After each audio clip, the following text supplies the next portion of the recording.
कल हमने उत्तर व्यवहारवाद के बारे में पढ़ा था और उत्तर व्यवहारवाद की मूल विशेषताओं का पर चर्चा भी की थी। कल के व्याख्यान में मैंने आपको ये बताया था कि परंपरागत दृष्टिकोण के विरोध में या परंपरागत दृष्टिकोण के प्रति जो असंतोष था उसकी वजह से व्यवहारवादी आंदोलन अस्तित्व में आया और व्यवहारवादी आंदोलन में जो कमियां थी, जो सीमाएं थी, उनको इंगित करते हुए उत्तर व्यवहारवादी दृष्टिकोण सामने आया। और उत्तर व्यवहारवादी दृष्टिकोण को हम परंपरावाद का ही पुनरागमन नहीं कह सकते, बल्कि हम ये बात कहेंगे, या परंपरागत दृष्टिकोण का ही पुनरागमन नहीं कह सकते, बल्कि हम ये बात कहेंगे कि व्यवहारवाद की उपलब्धियों को जोड़ते हुए उसमें आवश्यक सुधार करते हुए उत्तर व्यवहारवाद दी क्रांति की शुरुआत हुई। और मैंने कल आपको बताया था कि 1969 में अमेरिकन पॉलिटिकल साइंस एसोसिएशन के अपने अध्यक्षीय भाषण में डेविड ईस्टन ने ये बात कही कि उत्तर व्यवहारवाद आगे बढ़ने की प्रवृत्ति है, ना कि पीछे हटने की। यानी हम आगे बढ़े हैं, पीछे नहीं हट रहे, यानी हम लौटकर हम परंपरावाद की तरफ नहीं जा रहे या परंपरागत दृष्टिकोण की तरफ नहीं जा रहे। हम व्यवहारवादी दृष्टि की सीमाओं को पहचानते हैं और उसकी कमियों को दूर करते हुए ही आगे बढ़ रहे हैं। और साथ ही साथ उत्तर व्यवहारवाद ने वैज्ञानिक दृष्टिकोण को अपनाते हुए एक मूल्यों के महत्व को भी स्वीकार करना प्रारंभ किया। यही वजह थी कि उन्होंने दो नारे दिए, एक प्रासंगिकता और दूसरा कर्म। कर्म का मतलब ये है जो भी सामाजिक परिवर्तन और सामाजिक समस्याओं को सुलझाने में सक्रिय भूमिका निभाई जानी चाहिए बुद्धिजीवियों द्वारा और सामान्य जनता द्वारा। और प्रासंगिकता का अर्थ ये है कि ज़्यादा से ज़्यादा शोध या रिसर्च ऐसी हो जिससे समाज को फ़ायदा हो सके और समाज की समस्याओं के लिए निदान बन सके। तो वह उत्तर व्यवहारवाद के दो नारे थे, प्रासंगिकता और कर्म। उत्तर व्यवहारवाद की कई विशेषताओं पर कल हम चर्चा कर चुके थे। आज सरसरी इस पर निगाह ही डालेंगे कि पहला ये था कि तकनीक से लेकर तक विषय वस्तु पर जोर देते हैं। तकनीक पर इतना महत्व नहीं है, तकनीक की तुलना में विषय वस्तु पर जोर। व्यवहारवादियों ने तकनीक पर जोर दिया, जिसकी वजह से नुकसान ये हुआ कि तकनीक ही साध्य बन गई और विषय का जो विषय वस्तु है वह गौण हो गया।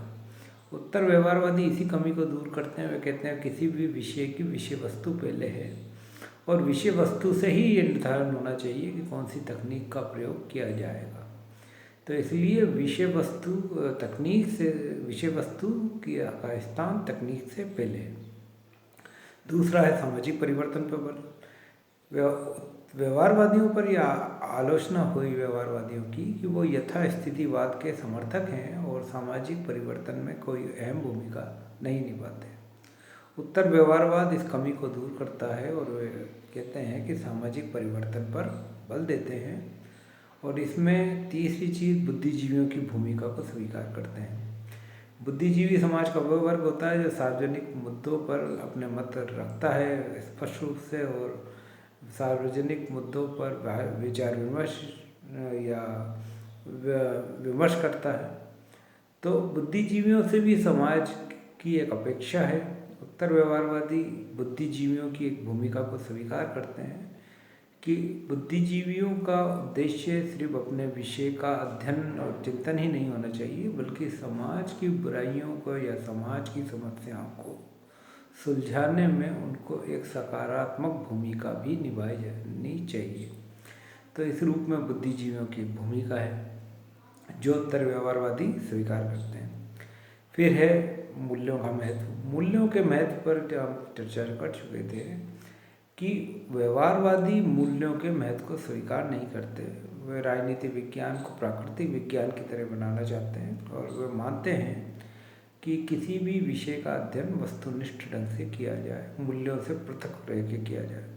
उत्तर व्यवहारवादी इस तथ्य को नहीं मानते। वे ये मानते हैं कि अगर मूल्यों का अध्ययन नहीं होगा तो सामाजिक विज्ञानों के अध्ययन का कोई अर्थ नहीं रह जाएगा। सामाजिक विज्ञान की जो प्रकृति है प्राकृतिक विज्ञान से बिल्कुल भिन्न है, और प्राकृतिक विज्ञानों से भिन्न होने के कारण उन्हें मूल्यों प्राकृतिक विज्ञानों से भिन्न होने के कारण सामाजिक विज्ञानों को मूल्यों का अध्ययन तो करना ही होगा, क्योंकि एक सुंदर और स्वस्थ और शुभ समाज या उत्तम समाज के निर्माण के लिए हमें मूल्यों के अध्ययन या उन मूल्यों की संरक्षा भी ज़रूरी है जो उच्चतम कोटि के मानवीय मूल्य कहे जाते हैं।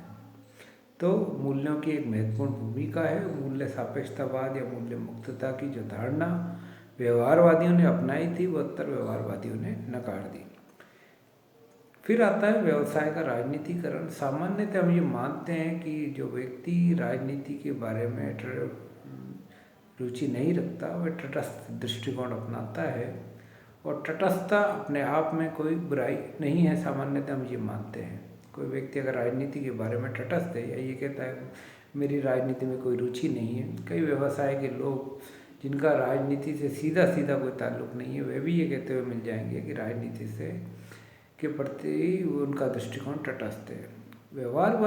उत्तर व्यवहारवादी इसे एक बुराई के रूप में लेते हैं कि राजनीति का संबंध समाज पर सभी वर्गों पर सभी क्षेत्रों पर पड़ता है।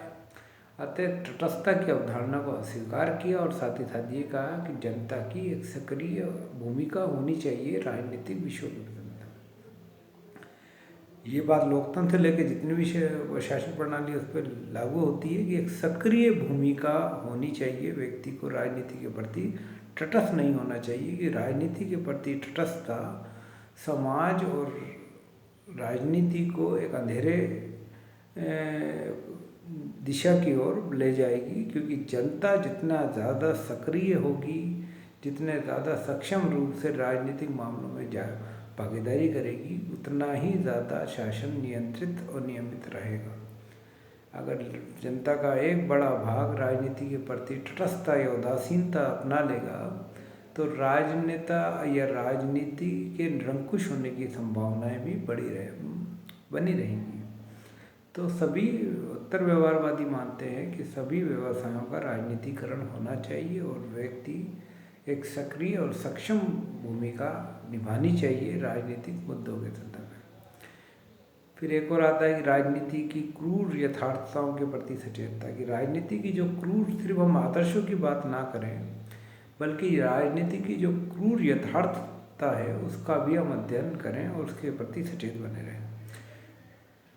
होता ये है कि हम लोग एक आदर्श राज्य और आदर्श समाज के निर्माण में जो वास्तविक परिस्थितियां हैं उनकी उपेक्षा करते हैं, और वह हो सकता है कि वास्तविक जो घटनाक्रम है या वास्तविक यथार्थ है वह ज़्यादा क्रूर हो। तो जब तक हम उस क्रूर यथार्थ को हम नहीं जानेंगे तब तक एक सुंदर और स्वस्थ समाज के निर्माण के लिए क्या क्या आवश्यक कदम हैं वो उठाए जाने आवश्यक हैं वो हम कभी नहीं पता कर सकते। तो उत्तर व्यवहारवादी ये महसूस करते हैं कि व्यक्ति को या अध्ययनकर्ताओं को राजनीति की क्रूर यथार्थता के प्रति सचेत होना चाहिए। और फिर है क्रियानिष्ठता। क्रियानिष्ठता का अर्थ ये है कि एक्शन ओरिएंटेशन और एक्शन ओरिएंटेड कि जो भी अध्ययन अध्यापन हो वो क्रियानिष्ठ हो। या इसका अर्थ ये है कि उस अध्यापन का किसी भी विषय का और खासतौर पर सामाजिक विज्ञानों के अध्ययन का समाज पर एक क्रियात्मक और क्रियाशील प्रभाव पड़ना चाहिए, ताकि समाज अपनी अंतर्निहित जो समस्या है या सामाजिक बुराइयों उसको दूर करने में एक सक्षम भूमिका निभा सके।